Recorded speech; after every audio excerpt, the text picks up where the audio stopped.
পাহাড়ের গুহায় নির্জন পরিবেশে কোটি টাকার কারবার করছেন মধ্যবয়সী নারী এনকার্নি বাটার। তৈরি করছেন বিশ্বের সবচেয়ে দামি পনির। তার তৈরি করা বিশেষ এই পনিরের একটি অংশই বিক্রি হয় অর্ধ কোটি টাকায়।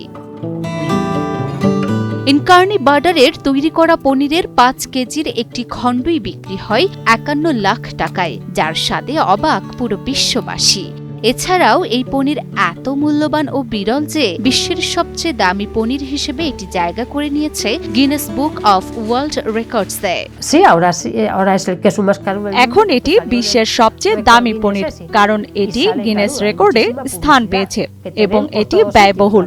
স্পেনের উত্তরাঞ্চলের অস্টুরিয়াস প্রদেশে পিকোস্তদ ইউরোপা পাহাড়ের গভীর গুহায় বাডা নামের এক নারী তৈরি করছেন বিশ্বের সবচেয়ে দামি ও দুষ্প্রাপ্য পনির ক্যাব্রালেস। ক্যাব্রালেস পনির তার নীলচে ছোপ ও তীব্র গন্ধের জন্য বিখ্যাত।